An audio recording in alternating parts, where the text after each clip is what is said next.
Hi, stamping friends. It's Pat Fairless with Fairless Stamp and Flair, and I'm here today with a video for you on learning with friends. And each Thursday I come and bring a new technique to share with you and hopefully give you some ideas on how to use it and ways that you can maybe do something a little different in your own cards. So today I am going to show you a few different ways that you can use vellum cardstock. Now, I'm by no means going to share all the ways that you can use vellum. There's so many, but I'm just going to share a couple of my favorites with you. And then I'll show you the cards that I used with those particular ways to use vellum. So let's go ahead and put my camera down and we will get started. All right, I'm starting right out showing you the first card that I'm going to do today. This is with the little monkeys, and aren't they cute? They're so cute. And I'm just going to demonstrate for you. I'm not going to make the whole card, but I'm just going to show you how to make this background that these monkeys are swinging around in. So I'm going to take my piece of vellum, and we are going to start by creating the branch that was on there. And to create that branch, I am actually going to emboss it with black embossing powder. So it's a good idea on vellum and all cardstock really to use an embossing buddy to just kind of take your static out. So I'm just going to rub that across here. It's always a good habit to use it with some techniques. It's not as important because you don't really care if you get embossing powder where you don't want it. But today we just want it on the branch. So this is the branch from Little Monkeys, and I'm just going to ink it up with my Versamark. And lay it, somewhere right about here, I guess.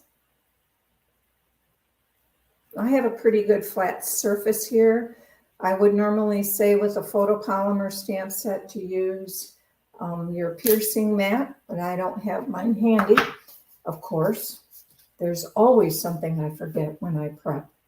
And believe me, I sit here for about 5-10 minutes, like looking over everything I have. Do I have this? Do I have this? And I usually have to get up and go find a couple things. And today I didn't have my piercing mat. And I didn't even know I didn't have it until I just went to show you. But see, now I got a little bit of a double thing on here. So I'm going to try that again. I probably rocked a little bit too much. So let's just try that one more time.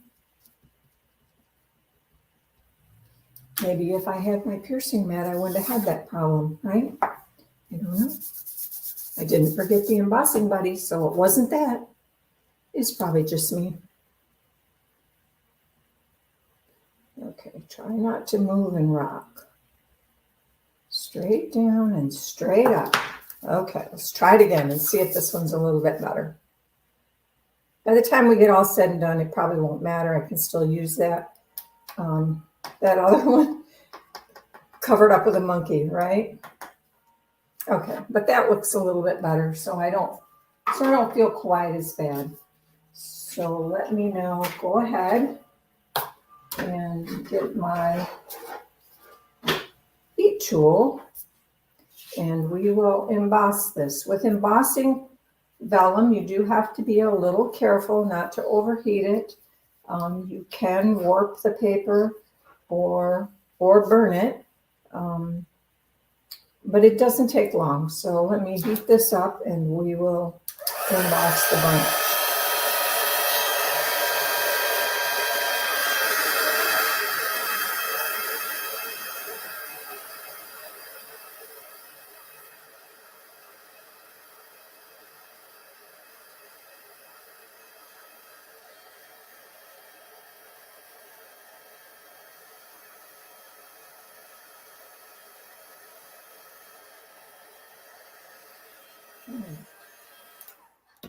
Turn that off. I'm trying not to talk while I emboss because I have listened back to my own videos and I know it automatically cuts out the sound of the heat tool, but then it also kind of cuts down on the sound of my voice. So I'm not sure if I need different microphones or what. But all right, so now I have my branch. And what I want to do next is I want to color this branch, and I'm going to color it with Stamping Blends. I'm going to make the branch pumpkin pie, pecan pie, and the leaves we will use Mossy Meadow. Now, because this is embossed and these are alcohol markers, I like to color on the back side. And that main reason is that way it doesn't do anything to potentially affect the embossing surface. So I am going to use, because I'm coloring on the back, I'm just going to use the dark pecan pie and the dark mossy meadow. Because once it's shining through, you can see it there's on the back side, but now you see full strength. If I bring it to the front, you can see it's not quite as dark. So I like to use the dark colors.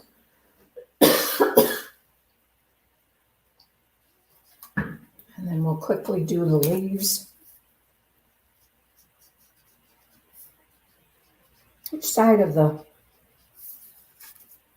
Stampin' Blends do you like to use? Do you like to use this brush end or the bullet point end? I tend to gravitate towards the brush end. You'd think with these little things I would prefer the other one, but for me this has a finer point and I have better control. Doesn't matter, use whichever one you like. Blending on vellum is not really a critical thing, but because I'm on the back side, I just do it a couple times just to make it a little darker. Oh, excuse me, got tickle in my throat today. Okay, so that's done with our coloring. Oh. And I am now going to emboss this with the Fern 3D folder. So I will bring in my Stampin' Cut and Emboss machine.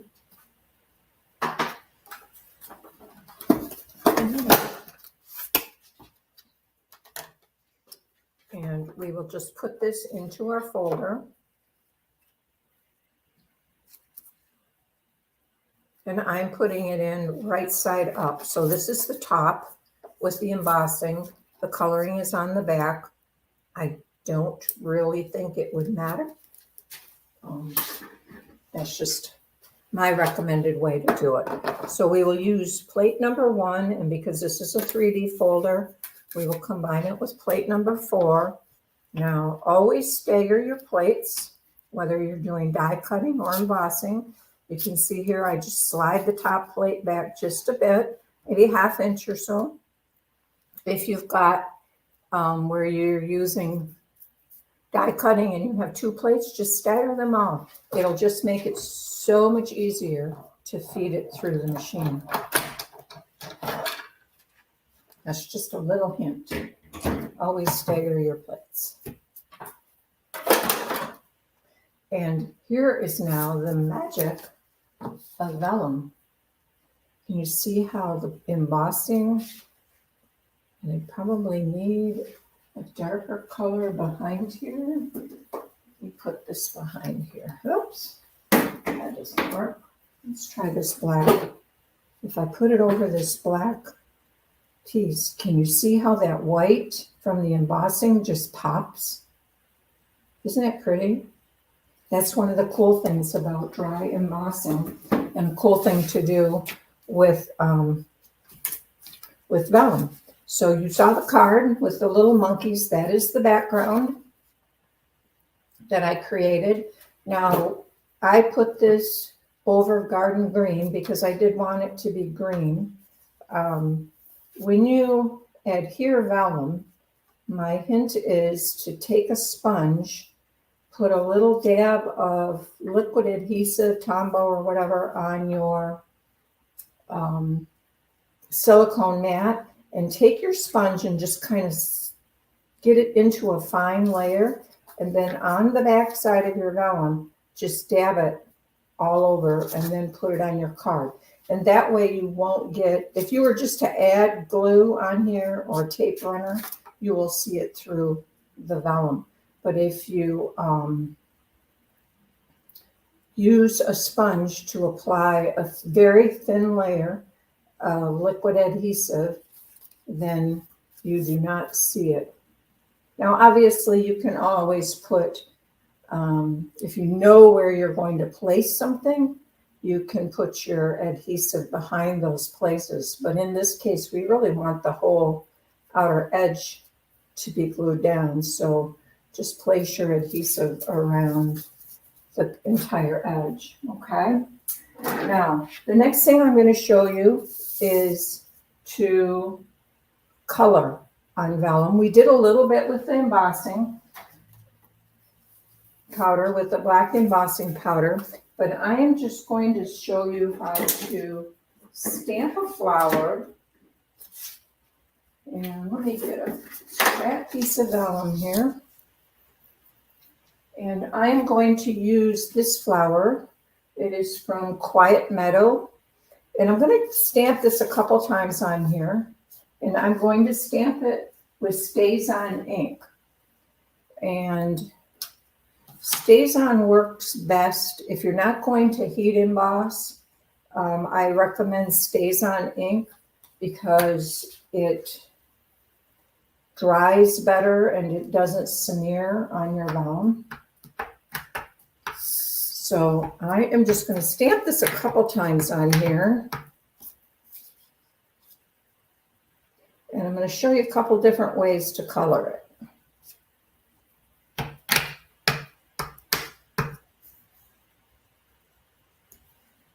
So I'm going to stamp it twice. Now, to clean StazOn off from your stamps, you do want to use a StazOn cleaner. And I just take the StazOn cleaner and rub it on my stamp. Don't let it dry too long. And then you can take this and either wipe it on paper towel. You can use your scrubber mat.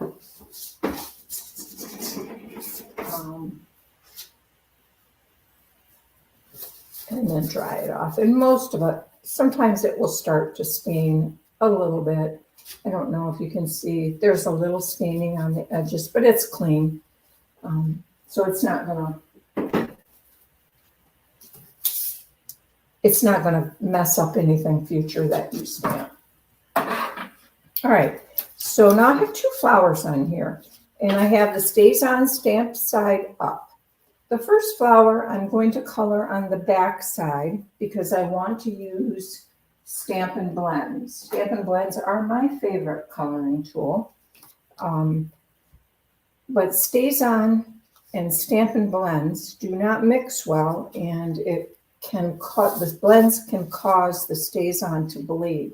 So if you're going to use Stampin' Blends, then you want to flip it over and color on the back side. And again, I'm going to use the dark. This is Berry Burst, and I'm going to use the dark Berry Burst because I'm coloring on the back, and it will look lighter on the front. And I probably will not color the whole flower. I'm not a very fast colorer, and you don't really need to sit and watch me color, do you? I mean, you get the idea if I get half of it done. Because I do want to color the other one for you and show you just a little bit different way. If you don't have Stampin' Blends and you have Stampin' Write markers, you can also color with that. So, oh, what the heck, it's not taking too long, is it? Just do it quickly. I'm not I'm not fancy coloring. I'm doing my best to stay inside the lines, though. And that doesn't always happen. So this is Dark Berry Burst, and I have Dark Daffodil Delight here, and I can color the center of my flower. Okay, now this is the back side of the flower, and if I flip it over, you can see, I think, go back and forth a couple times. Can you see that on the back side, of course, or on the front side, it is a softer color. So when you color on the back of vellum, it's going to make a softer look. And I'm going to show you two cards, one done each way, and we'll lay them side by side. Now, if you have Stampin' Write markers, again, you could still color on the back with a Stampin' Write marker, but because this is StazOn, it is fixed and safe. So if you want a brighter color, you can actually color on the front with your Stampin' Write marker. Okay. And I think you can see, maybe you can, maybe you can't. I'll probably have to pick it up.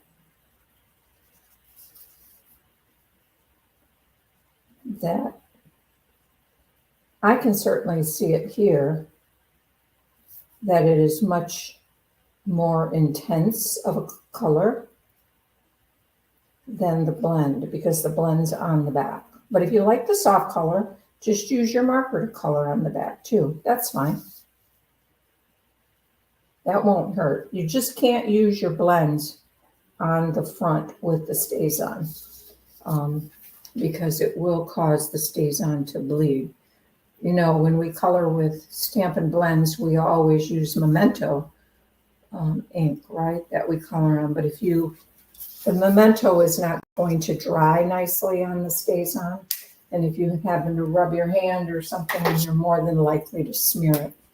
So this is, I think I grabbed Crushed Curry because I knew the Berry Burst was going to be more intense, so I wanted my center of my flower to be more intense. So I used Crushed Curry instead of Daffodil Delight.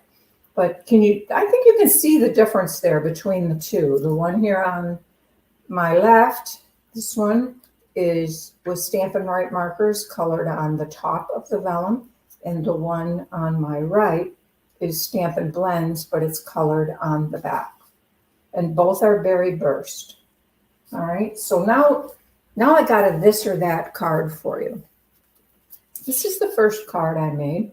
This one is done with Stampin' Blends, so the colors are a little softer.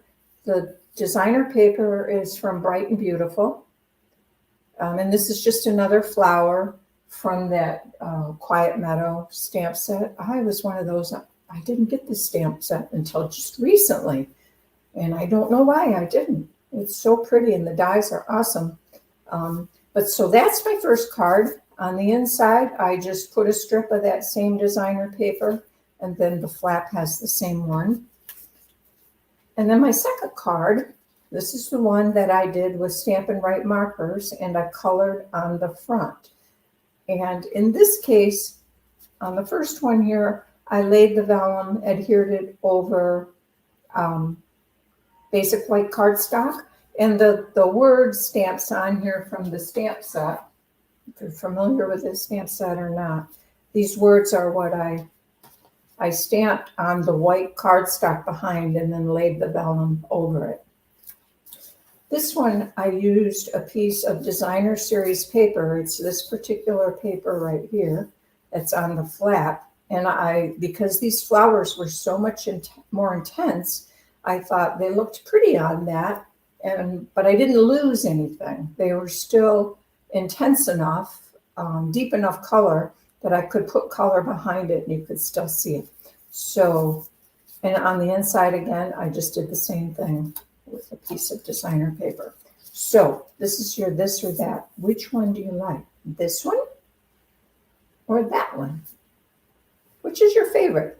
How about leaving me a comment and let me know? And why? Why do you like one versus the other? Is it just the layout because the layout's different? or do you like the more intense colors? I'd be interested to know and get some feedback from you.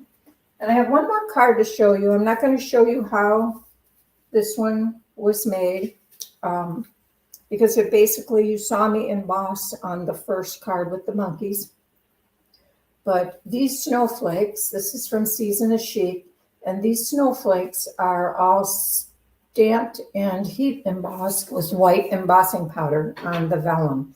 And then it is adhered over boho blue cardstock. So I'm starting to work slowly on my Christmas cards. So this is, I think now I might have close to half a dozen done. But this is a Christmas card, and it is just heat embossed snowflakes. So we have this or that, card number 3, and then the cute little monkeys here for card number 1. I guess I gotta smush these so I can get them all in here, right? But let me know which one you like between the this or that. And I'd love to know what you think about vellum. Do you work with vellum? Or have you not used vellum? I'm gonna flip my camera back. I'm back. I never left. I was just right there. So, and again, there are so many more ways to use vellum. These are just basically 3 different ways that I showed you today. Maybe sometime I'll work up some ideas with some of the others and come back and show you those. So I hope you enjoyed that. I hope you learned some tips and some tricks, and let me know what you think. I'd love to hear your comments. So have a great rest of the week, and we will see you next week with something else. Don't know what it is, but we'll have fun, and hopefully we'll learn something. That's our main goal, right? So have a great one, everybody. Thanks. Bye-bye.